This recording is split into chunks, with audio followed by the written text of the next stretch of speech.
हाल ही में दिल्ली के लाल किले के पास हुए धमाके ने देश की सुरक्षा एजेंसियों की चिंता बढ़ा दी है।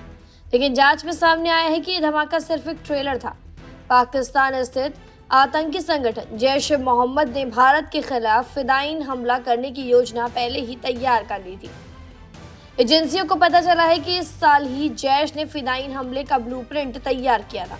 संगठन की मंशा स्पष्ट है कि यह हमला पहला हो सकता है, लेकिन आखिरी नहीं।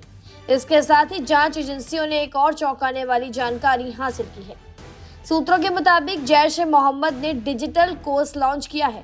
इस ऑनलाइन कोर्स का उद्देश्य सिर्फ जिहादी ट्रेनिंग देना नहीं, बल्कि संगठन के लिए बड़े पैमाने पर फंडिंग जुटाना है। ये कोर्स खासतौर पर महिलाओं के लिए बनाया गया है। इसका नाम रखा गया है तोहफतुल मोमिनात। जांच के अनुसार इस कोर्स में महिलाएं शामिल हो सकती हैं और उन्हें मजहबी और जिहादी ट्रेनिंग दी जाती है। कोर्स के लिए 700 पाकिस्तानी करेंसी ली जा रही है।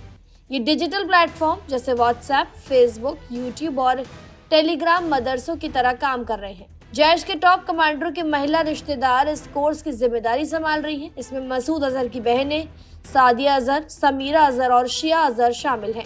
ये कोर्स पहले से ही जैश के इंटरनल ग्रुप्स और कट्टरपंथी प्लेटफॉर्म्स पर प्रचारित किया जा चुका है। जांच एजेंसियों को लाल किला धमाके के मामले में मुर्शिदाबाद से एक संदिग्ध पकड़ा गया। पकड़े गए बांग्लादेशी एबीटी सदस्य इख्तियार पर पूछताछ जारी है।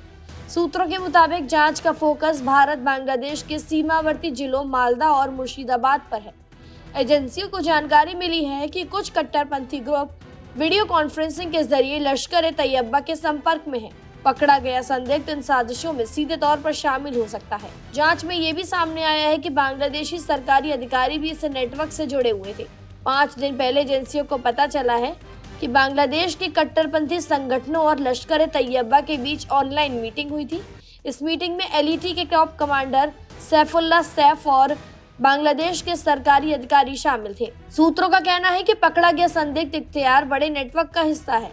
उसने विस्फोटक की योजना बनाने और उसे अंजाम देने में मदद की। इसके अलावा उसके पास बॉर्डर पार से समर्थन और लिंक होने की भी पुष्टि हुई है। जैश ए मोहम्मद की योजना दिखा रही है कि संगठन डिजिटल माध्यमों का इस्तेमाल कर टेरर फंडिंग और ट्रेनिंग दोनों कर रहा है।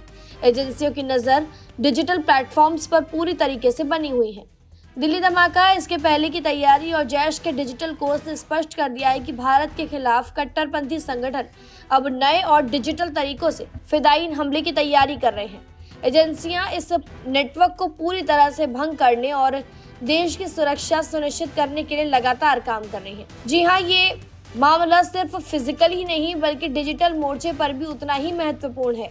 भारत की एजेंसियां चौकस हैं और किसी भी नई साजिश का तुरंत पता लगाने के लिए लगातार निगरानी में लगी हैं। फिलहाल जानकारी में इतना ही। खबरों के लिए जरूर सब्सक्राइब करें भारत एक्सप्रेस।